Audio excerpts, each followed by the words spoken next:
प्रधानमंत्री चुनावी भाषणों में जिस तरह की लैंग्वेज इस्तेमाल कर रहे हैं उसको लेकर बहुत ज्यादा प्रधानमंत्री की थू थू हो रही है और यह सवाल खड़ा हो रहा है लोकसभा में अपना प्रदर्शन जिस तरह से वो सही नहीं कर पाए और उनके ऊपर अब यह दबाव है कि जो जिन राज्यों में भी चुनाव हो रहे हैं उनमें जीत हासिल की जाए ताकि अपनी गिरी हुई साख को बचाया जा सके। उसके लिए तमाम तरह के हरबे इस्तेमाल किए जा रहे हैं और प्रधानमंत्री जो सबका पूरे देश का प्रधानमंत्री है वो मुसलमानों के खिलाफ किस तरह से जहर आलूद जबान इस्तेमाल करता है। चुनाव आयोग इस तरह की लैंग्वेज पर पूरी तरह से खामोश रहता है। कल जिस तरह से प्रधानमंत्री अपने भाषण में यह कहते हुए नजर आए कि वो आपकी बेटी छीन रहे हैं, पूरी हदें पार कर दी हैं प्रधानमंत्री ने अपनी नीचता की। और शायद कांग्रेस के एक बड़े नेता ने जो प्रधानमंत्री के ऊपर एक टिप्पणी की थी जिसको लेकर के बड़ा बवाल मचा था, मेनस्ट्रीम मीडिया ने उसको एक बड़ा इशू बनाया था, नीचता का जो लफ्ज इस्तेमाल किया गया था कांग्रेस के एक बड़े नेता के जरिए, वो लफ्ज, वो वर्ड, वो शब्द प्रधानमंत्री की इस भाषा की वजह से बिल्कुल सही साबित होता है क्योंकि नीचता की तमाम हदें देश के प्रधानमंत्री ने पार कर दी हैं। इससे पहले आपने देखा था कि वो मंगलसूत्र छीन लेंगे, आपकी संपत्तियां छीन लेंगे, भैंस खोल कर ले जाएंगे। उसके बाद अब जो नया भाषण दिया है, अब जो नया जुमला उनके जरिए कहा गया है वो आपकी बेटी छीन रहे हैं।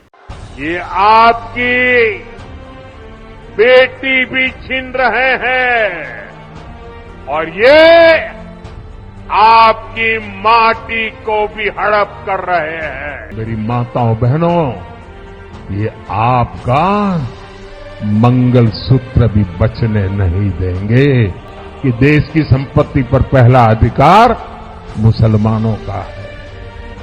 इसका मतलब ये संपत्ति इकट्ठी करके किसको बांटेंगे?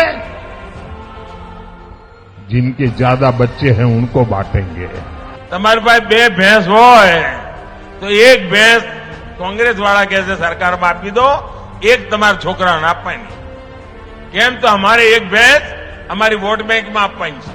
अब सवाल यह खड़ा होता है, प्रधानमंत्री का आपने भाषण सुना, वो पॉइंट सुने जिनको अभी मैंने जिक्र किया है कि मंगलसूत्र, संपत्ति और भैंस छीनने के बाद अब आपकी बेटी छीन रहे हैं, यह जुमला जो उनके जरिए कहा गया है, तो सवाल यह खड़ा होता है कि जब देश के तमाम शीर्ष पदों पर हिंदू हैं तो फिर हिंदू खतरे में कैसे है? अगर आपको अब भी ऐसा लगता है कि 10 साल से ज्यादा देश पर सत्ता करने के बाद और देश के ज्यादातर हिस्से पर आपकी सरकार होने के बाद भी अगर हिंदू खतरे में हैं तो फिर आपको रिजाइन दे देना चाहिए, इस्तीफा दे देना चाहिए और किसी मुसलमान को प्रधानमंत्री बना देना चाहिए जिससे आपकी बात सही साबित हो पाए और आपको फिर कोई भी आपको जो है वो नीच ना कहे। किस तरह की लैंग्वेज, किस तरह की भाषा प्रधानमंत्री के जरिए इस्तेमाल की जाती है, सिर्फ सत्ता पाने के लिए, सिर्फ राज्य में सरकार बनाने के लिए, किसी भी तरह से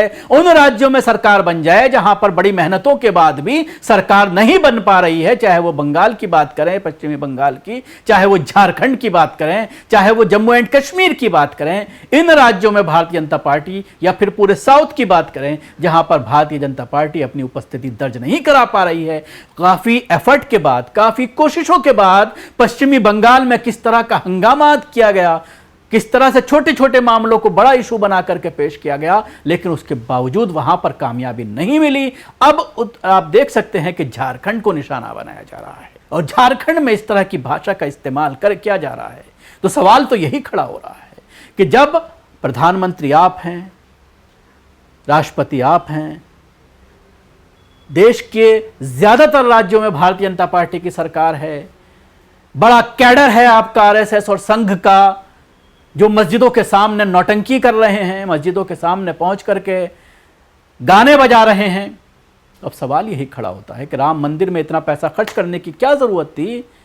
इन चिंटुओं के लिए, इन आतंकियों के लिए जगह जगह पर आपके जरिए मस्जिद ही बनवा दी जाती क्योंकि इनको संतुष्टि मस्जिद के सामने जाकर के डांस करने में मिलती है, मस्जिद के सामने हंगामा करने पर मिलती है, और उसके बावजूद आप ये कहते हैं कि पत्थर फेंकने वाला कौन है।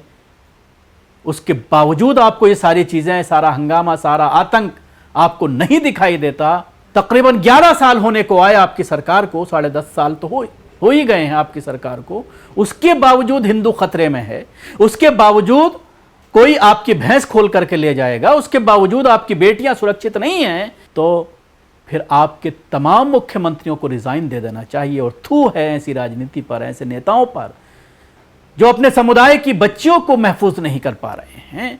देश में संविधान है, कानून है, लॉ एंड ऑर्डर है, पुलिस है, जज है, पूरा एक ढांचा है, स्ट्रक्चर है पूरा। उसके बावजूद आप इस तरह की बातें कर रहे हैं। क्या किसी भी मामले में कानून अपना काम नहीं करता?